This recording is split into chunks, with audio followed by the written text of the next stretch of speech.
Warning: this is a podcast about RuneScape story and lore and will inevitably contain spoilers. You have been warned.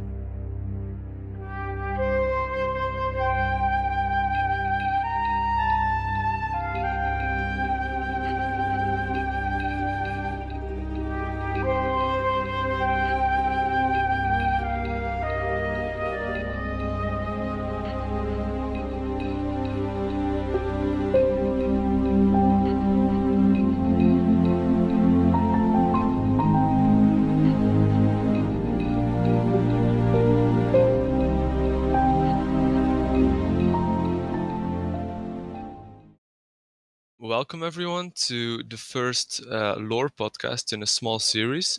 Today we're going to discuss what RuneScape lore is and why you should care. And next week, or hopefully next week, we'll be talking about specific storylines and anticipations for the future. My name is Sander, or Sgt Pepper, and with me today are Aglarion, Seravail, and Takara. We're just going to jump right into it and start with the question, what makes RuneScape lore interesting to you? The first quest series that I got invested in was the Cave Goblin series. And I fell in love with Zanik, which is one of the main characters in the quest line. And honestly, it's just kind of snowballed from there. And I mean, obviously, there's a couple of storylines that I'm not too fond of. There's storylines that I love. But really, what makes the lore interesting to me is just that there's so many stories to be told in RuneScape, in Gielinor. And they're so diverse, and there's so many things that can be done with them, and some of them have amazing plot twists and stuff like that. And I just think that the story behind the game world is just immensely interesting. Okay. Are you interested in lore from other games, books, or series? Not as much, actually. I have tried to get into lore from other things. The only other game I'm really interested in the lore in is Overwatch, because I don't really know why, but I just kind of like that lore. But for example, I tried to play Guild Wars 2 for a while, and there was just too much lore already in the game for me to really get into it, because I didn't really understand what was happening half the time. So I didn't really get into that quite as much as I did in RuneScape or in Overwatch. But I think that kind of comes from the fact that I've been playing RuneScape since I was like 12 or something. So yeah, that actually does make quite a difference. I've also tried Guild Wars 2, and there's so much, and there's like, when you sign up for Guild Wars 2, you pick a race and you get that race's specific lore. But with RuneScape, like, you're just a human. You don't get to pick like any different races or classes or anything. You can do whatever you want, which, it's a little bit different from other MMOs. And that's, I guess, what makes RuneScape so interesting, is you can explore like all of the entire story with just your one account, or just your one character, rather. Yeah, that's something I really like about it. Because, it's true, in most RPG games, you can only play as one specific race, and then in that race you can play as one specific class. And that's just never really appealed to me, because if you want to do something else, for example, if you're mostly focused on magic, for example, you can just at any time switch to becoming a melee combatant, or just becoming a skiller or something, and you don't have to start a new account for it. And that's something that I think really appeals to me as well. Yeah. Dan, I know you're interested in a whole bunch of lore, like going from Dungeons and Dragons, from a lot of different series. I know you read a lot of books. What is it about RuneScape lore that appeals to you specifically, and how does it compare to those other things you're up to? When you have a world as rich as Gielinor, and as Sarah says, it's very diverse. You've got vampires and goblins and elves and kingdoms. RuneScape lore is identifiably Gielinorian, I'd say. When you read Lord of the Rings and you read Game of Thrones and you read Brandon Sanderson's novels and Patrick Rothfuss's novels, you don't get the same sort of feeling as you do with RuneScape lore. It doesn't matter what storyline you're playing through, elves, Tsar lore, vampire lore. you know that you're playing RuneScape, and you know that the lore you're going through is in Gielinor, whereas you can read parts of these other worlds independently from one another. But with RuneScape, it all sits within this kind of one overall feel, overall zeitgeist that you're in Gielinor, that you're playing RuneScape. It's quite unifying in a way. That unifying thing, where do you think that comes down to? What is like the connection between, for example, vampire lore and like dwarf lore or volcanic lore? Could you like describe that to me? I think one of the good ways about it is because RuneScape is a game as opposed to another medium. It's not as books or TV shows. Is that the way that RuneScape quests are developed and developed in line with a story bible, an overarching story bible, and given that it's developed by different people with different interests, you end up getting, you could have a developer who's very interested in dwarven lore working on another quest, and then interweaving parts of the different pieces of the game that they're interested in into that quest. I think we've seen that occasionally. Part of it is because it's appealing to all different kinds of players. It's a huge player base. You're not appealing to an individual reader. In the case of a book, you've got to appeal to a vast number of players. That everything is so varied, but so intrinsically linked as well. Does anyone want to add something to that? Well, I think Dan put it quite accurately. Yeah, the way he put it, I very much agree with. I don't really think I have anything to add to that. Okay. Then you people are obviously very knowledgeable on lore and very interested in it. But if you look at the average RuneScape player, there are also a lot of people that are very not interested in lore, who spacebar through their quest, like Casey, for example, to Dan's disappointment. Shame. um, I like. Why do you think lore doesn't appeal to some people, and what could change for the better? For example, I heard Sarah say just before that when you tried to get into Guild Wars lore, that there was just so much happening and so much to get into that it was kind of off-putting, if I paraphrase that right. Yeah. What do you think it is about RuneScape lore that never really gets people into it and gets them into the habit of just spacebarring through it for their complicated requirements or whatever? I don't think it's a case of the lore. I think it's a case of, whilst a game is a very good way to tell a story, because you can tell it through more than just words or visuals. You can tell it through mechanics, through locations, and so on. Because RuneScape is a game and not a book, people play it for different reasons.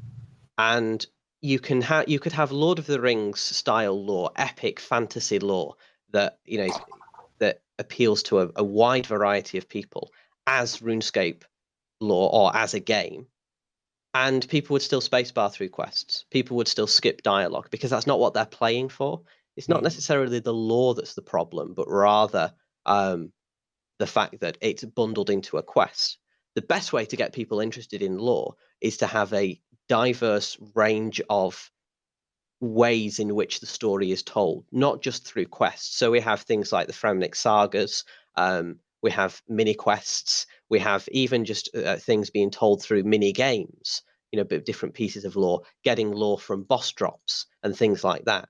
Having different vehicles to drive the lore will get more people interested in it. And then hopefully people will think, oh, when they come to play a quest, they'll think, oh, I read about this in that drop that I got from that boss. Maybe I'll pay attention and see what happens.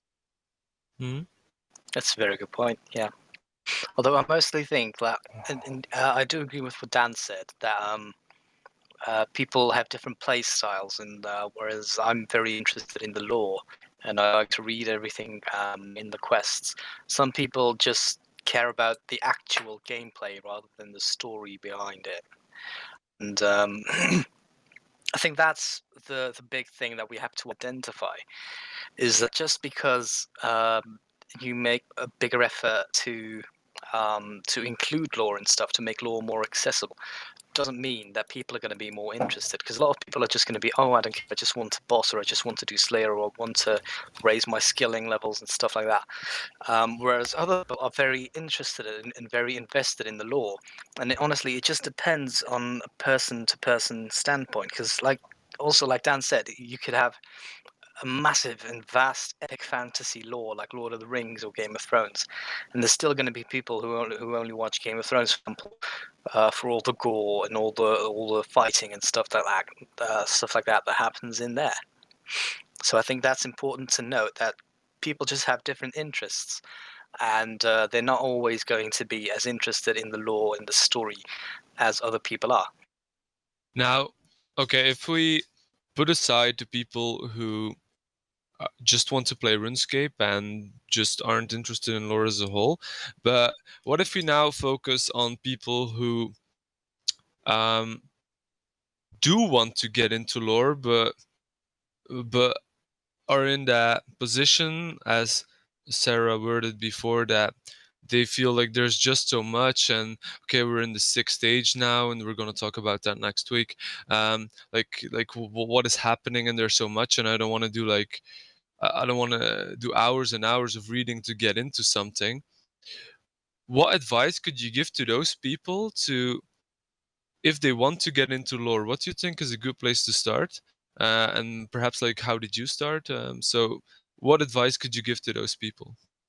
If you're really interested in the lore, you will be willing to kind of make life a little bit more complicated for yourself, insofar as when I play on my alt account, and when my friends begin playing RuneScape who are interested in lore, I tell them, don't do any of the 6th age quests until you've done the 5th age quests, which does throw a bit of a spanner in the works, because you end up having not completed a good number of the novice quests before you've done all of your grandmasters, because of the way the storyline works. Mm-hmm. I think you do have to be willing to kind of set to one side the world as it's presented and begin to do things in a particular order. To understand lore, you have to do things in a particular order. There's no sense in doing really Missing Presumed Death before you've done While Gothic Sleeps and Ritual of the Majoret, because you do miss a lot of the previous lore. And that's, unfortunately, I think that's one of the downsides of the way that RuneScape presents its lore, is that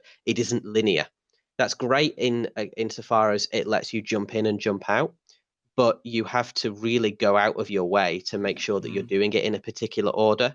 It would be great, I think, from a player's perspective, if there was, in the same way that we now have achievement and pathing systems, that there were pathing systems that would point you in the way of, okay, complete all of these quests, then complete all of these quests, and that will give you the most out of the lore.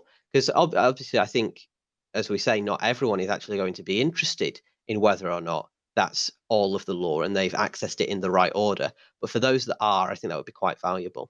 Yeah, just to add on, there's been talk in like the lore community as to like we need like a timeline of like, they didn't describe it as something like the achievements or pathing systems, but that's essentially what it describes, is like an interface that you can see like a timeline of all the events. And it doesn't just, what people ask for, it doesn't just cover just the quest lines, but also, you know, the 1st age, 2nd age, 3rd age, 4th age, 5th age, 6th age.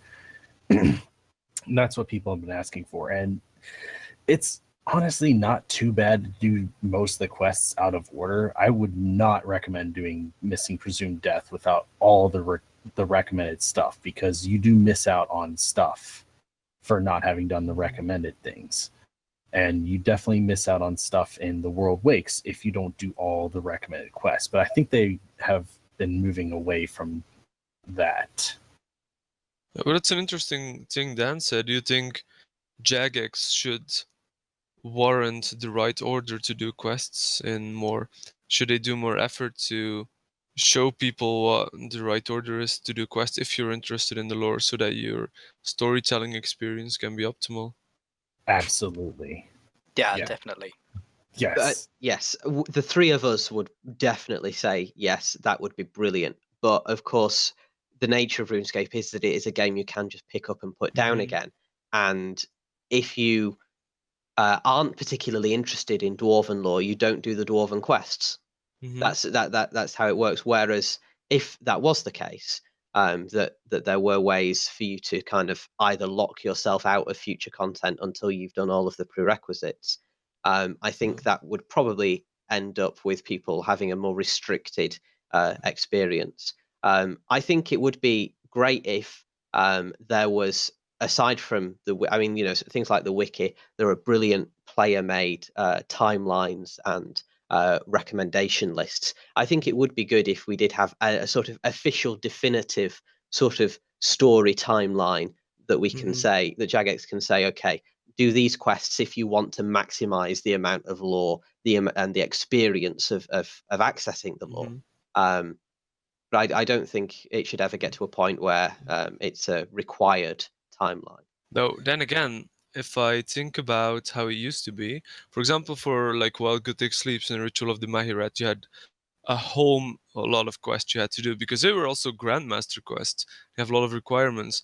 And then I remember like a couple of years ago, you had the World Wakes, and if I'm not mistaken, there were recommended quests, but there were a lot of quests you didn't have to do, and I think the actual requirements were very low, and you could just do the quests without having known all the characters that come into that quest, and that I thought was a bad decision on Jagex's part. I don't know what your opinion is on that. It was, because I don't think World Wakes, they even removed the combat requirement, because I think initially you had a combat requirement of you had to have a certain combat level. I can't remember what it was. 140. It was pretty high, mind, because there is a lot of combat in that quest.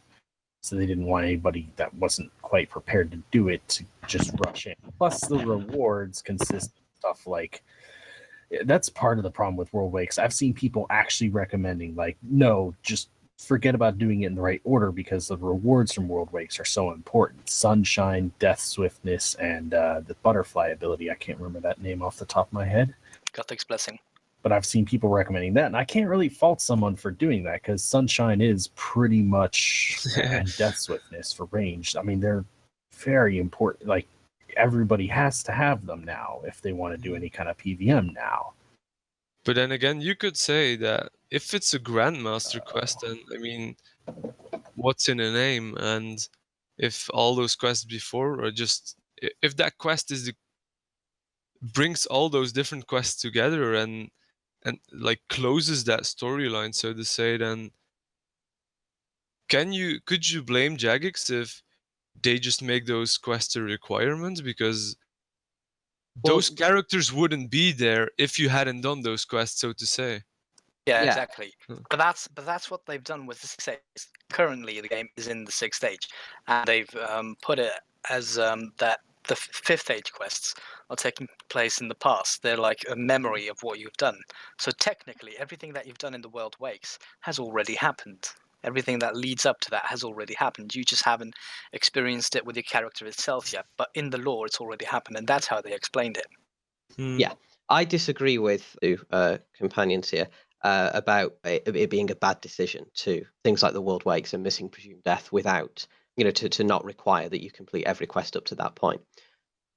Well, honestly, it kind of depends on how you go about it, doesn't it? Well, no, when that was brought in, when we switched over to the 6th age with the World Wakes, and the only requirement was a high combat level for purposes of the gameplay itself, really, it enabled people to experience the new content and the new aspects of the game, like world events, which hadn't happened before, but were necessarily in the 6th age. It required people to experience the new kind of sort of promotions that Jagex were doing. Didn't force them to have a very high level Questcape account that takes years to get properly in order to experience brand new content. And that was a way that Jagex was able then to sort of relaunch the game, to bring in new players, to bring in new fans, is if you move to the 6th age, but you don't require a Questcape to compete in this 3-week to 4-week world event.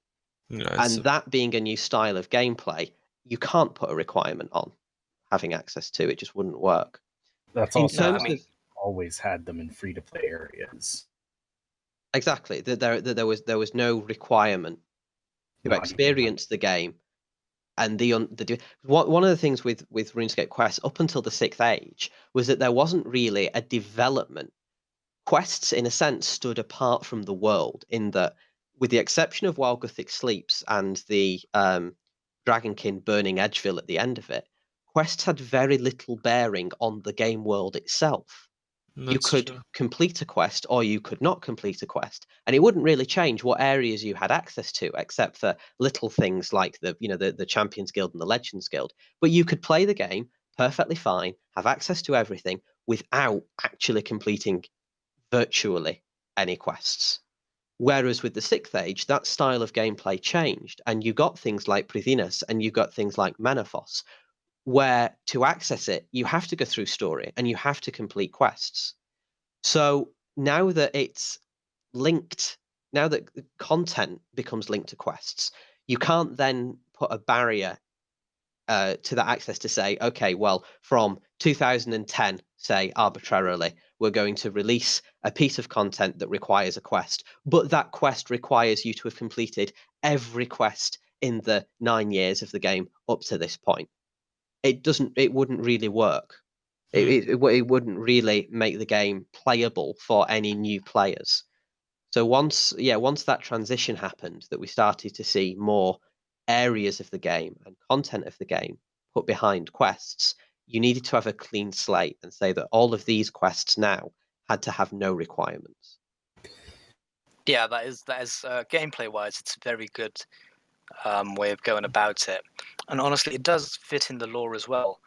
But it's just weird to like see Gothic die, and then 3 years find where he was sleeping, and then suddenly you're all caught up. And that's the only problem I have with the 6th Stage, is that the continuity of playing the quests in order is kind of lost. Um, For but I us, mean, they haven't even released the entire 5th Age yet. Like, we're still yeah, waiting on a bunch of 5th Age stuff, and it's like, but that was something that annoyed me too. And- But what I would like to see is once you've finished, for example, River of Blood, and you finish Empire series, I'd really like to see a sequel to that in the 6th Stage, to see what happened with Vanescula and what happened with Lowenil and stuff like that. No way, he died. So just Spoiler basically to alert. see. Yeah, sorry. Yeah, Sorry. spoilers, but that was actually Lord of Vampirium anyway, which is one of my favorite quests. Yeah, I mean the Vampire series were absolutely stunning. Oh, They yeah. were wonderful quests. But what I mean is, I'd like to see them continue in the 6th Stage, just because I want to see what happens now that gods roam the earth of Gielinor again, roam the land, and are waging their war, are fighting for the Stone of Jas and the other Elder artifacts. And now, well, spoiler alert, but now that we know that Jas and the Elder Gods are going to give us a chance to redeem ourselves in their eyes, to keep this version of reality, this remission. No, I can't. They call it revisions. The revision, yeah, The to Great keep this Revision. current revision, Yeah. to keep that as it is, to not have It's like- that killed. I want to involve like the vampires in that. I want to involve the cave goblins in that, because, I mean, up until now, those have been pretty secluded quest lines. I mean, they've been, you've got the cave goblins, you go to Dorgish Khan, you go to Lumbridge, and that's pretty much it. Whereas if you have to go to Dorgish Khan, if you have to go to Uglog, if you have to go to Darkmire and Maya Ditch, would bring a whole new aspect to the game, and that would be, I think, very interesting just to see how the 5th Age storylines, like the cave goblins, like the vampires, like the Tsar, how that would affect what's going on right now. Because I think particularly the Tsar, the Tsar and the Takar, have a very big interest in the Elder Gods because they used to be their instruments. So I really want to see what they could do with that, and I'm really hoping that we get a continuation of the Zara and Takara quest lines placed in the 6th stage. In terms of order of release, we have got things like the Penguin storyline and the Pirate storyline that are 5th age storylines that haven't been completed yet. I think that's the nature of the beast, though. I think in a book or a TV series or a linear game, there is much more freedom to finish certain storylines before beginning to develop others. With an online game, a massively multiplayer online game like RuneScape, I think that would be very difficult to do because you constantly have to appeal to a new audience. You constantly have to recognize areas of weakness and develop those to try and bring some balance to the game.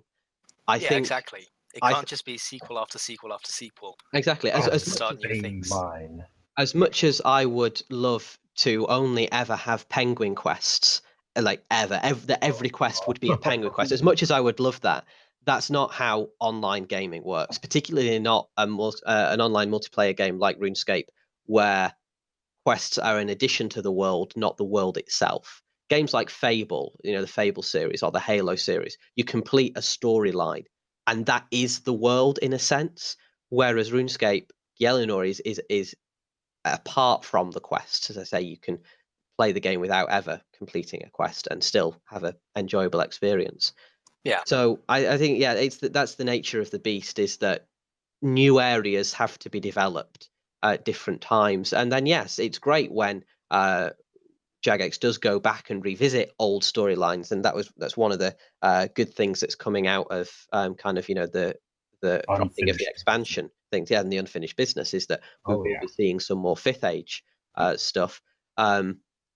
That's one of the good things. But in order to keep the game fresh, you have got to move into other areas, and because you have limited development time, it may be that in order to get back to that area, you've got to wait 2 or 3 years before we get another penguin quest, because you are limited by hours, money that can be spent on developing the game. So we've talked about the order thing and if they can warrant it, and there are like a lot of different insights into the aspect. We've also said that for people that want to get into RuneScape Lore, it might be a good idea to look at those player-made storylines things and look at what good places are to start to get into it, and don't feel overwhelmed with things that have already happened because you haven't done certain quests. So if you want a nice build-up, you can look at those threads. And I'm pretty sure there is like a timeline, or at least like a recommended order of quests thread on Reddit. Maybe I'll see if I can look into this. When we release it, we can put one in the description so people can find that. That's a good idea. The last thing I would like to, so we've also talked a bit about 5th and 6th stage now, and next week I do want to get into that, what the transition means, so that it becomes more understandable for people and what the problem might be in terms of storytelling. But for the last topic now, I would like to look into one aspect that might be a barrier for people to experience lore, is the way lore is perceived or is received. That lore in RuneScape requires a lot of reading in a relatively small chat box, and I've heard before that just that reading those small lines is not very enjoyable for them. Do you think that if more quests became voiced, for example, or perhaps something else, if the way you receive the lore, the way you receive how characters are talking in game, do you think that could make an impact? Oh yeah, definitely. That would definitely change things, because you've got people who've got trouble reading, like dyslexic people who just can't really, who have troubles with their eyesight as well. And if you get a voice quests along with the reading, then you appeal to both people who are hard of hearing and people who have bad eyesight, or people who can't read properly or who have trouble reading. And personally, I don't care too much for voice acted quests because I don't think that they add that much to the game. But I do see that the merit that they have in the greater scheme of things, shall we say? Because what I noticed when One Piercing Note was released, which was the first voice acted quest, I noticed that a lot of my friends were suddenly, they were suddenly like, "Oh, this is great! I mean, we've got voice, and we don't have to read everything." And they got interest. I know one or two people who are still playing now that started getting interested in the lore because of One Piercing Note, because it was voice acted. So they didn't have to just rely on the reading, because reading can be intense and stuff like that. And it's just voice acting definitely has its merits, and I do think that they should do more of it. But it does take up a lot of time and resources as well. So I'm not sure if we're really going to get a lot more voice acted quests. But I hope we do. Kind of doubt that because, like I said earlier, one of the most important resources, more so than just throwing more devs at a thing, is just time. And voice acting definitely takes time because they have to have their scripts written out in advance, make sure everything's okay, and then they have to record the voicing and they have to put that into the audio. And if there's like a mistake in the text, or if they decided to edit the text later on, like if you notice in ports of all places, they do this thing because they had to change the colors on some of the people wandering around for the assassin, that distraction thing, where you have to go around as the Black Marketeer and pick out the person to be assassinated. Well, the text doesn't match the voice acting. And yeah, I think the text takes primacy over that because the way they had set that up was it wasn't friendly to colorblind people. So that's an example where the voice acting, it gets kind of weird. And I don't know. I'd rather, if we're gonna do voice acting, I think everything should be voice acted. It should be everything or nothing, because Yeah, exactly. I do agree with that as well. It's very strange and jarring when certain things are voice acted and certain things aren't. Like, you notice that in ports with your distractions or whatever those things are called. Yeah, what particularly annoys me about that is for example, Missing Presumed Death, and it's the two next quests in that storyline, I think, they were voiced. But then, for example, Children of Ma and Sliska's Endgame, they weren't voiced. And that just makes a bit of a discrepancy in the same storyline. So I'd say at least do it consistently in the same storyline, because I mean, you've gotten used to hearing the voices by the point that you're doing Children of Ma and Sliska's Endgame. And then suddenly they're all gone, and you have to start reading it again. That's where things get inconsistent between Fate of the Gods and The Light Within, which, I mean, spoiler alert, for The Light Within, you do go to Frenesgate and Zaros speaks. So for Fate of the Gods, Zaros speaks, like everything, and including the post-quest dialogue too, and more spoiler alert, Saren also is voiced for the memories that you can find post Fate of the Gods, but obviously none of The Light Within is voiced.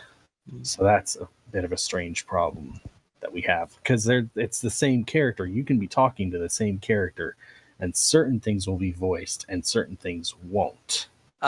Honestly, I'd rather have a few less quests every year or every like update period. But have them all be voice acted, then be given more quests, because it's friendlier to one new people and just really interesting to hear people talk about it.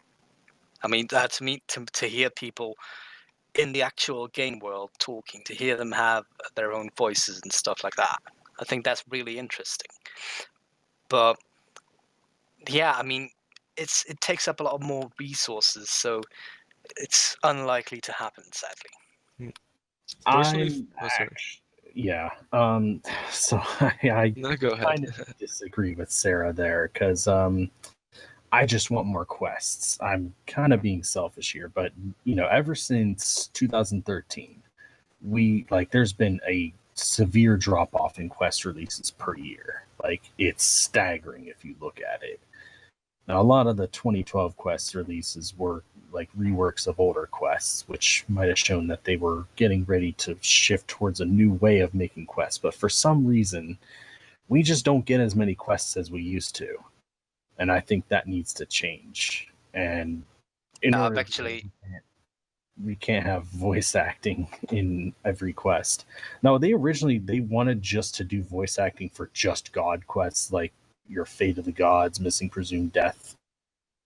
But they dropped doing it altogether because it just takes too much time and you get so few quests per year. And like, I know I'm being kind of selfish here. I just want more I do understand. I do want more quests as well. I'm not happy that they're releasing less quests than they used to, because quests are my favorite part of the game aside from bossing. But yeah, I mean, just in my opinion, I understand what you're saying too, that it's more friendly to newer players, and that's just more friendly to people overall. Like, I totally see the merit of your points. I just lean in the direction of, but I just want more quests. But my sister. Yeah, no, I do get that. Personally, I think one small addition that would improve my quality of enjoying quests a lot is if I could simply make that chat box bigger. Yeah, And that would be as nice. far as I know, that isn't possible. And the thing is, I just want to sit back a bit in my chair and just like just literally lay back and just do my quest, be able to read it. It's the same font size, and there's just more of it. You can just see more, like, writing at the same time. If we do that, So then we have a do you problem also with want the that voice for acting. like the lore books? I'm just And thinking scrolls and aside of various the things. I'm looking aside of the voice or anything. I'm just, why can't I enlarge the dialogue so I can read it better, like, and don't have to like look at my screen like so close to my screen? That's just one small thing that is a bit Yeah, annoying. I do get that. Tweet Mod Shawnee or Mod Raven. Oh, I don't have Twitter. You can do that for me. Alright, I'll do that as soon as I get home then. Okay, that's good. Yeah, I'm gonna wrap it up here. So next week, so hopefully next week, it could be a bit later, but we'll strive for next week. We're gonna talk about the transition from the 5th to the 6th stage, what that means, possible. So we already a little bit talked about difficulties, and so we'll get into that. And we're also gonna talk about what everyone's favorite storyline is and what quest line or storyline they anticipate most for the future, what they would like to see. So yeah, thank you all for coming. Thank you all for listening, and see you in the next one. Bye. Bye-bye. Bye.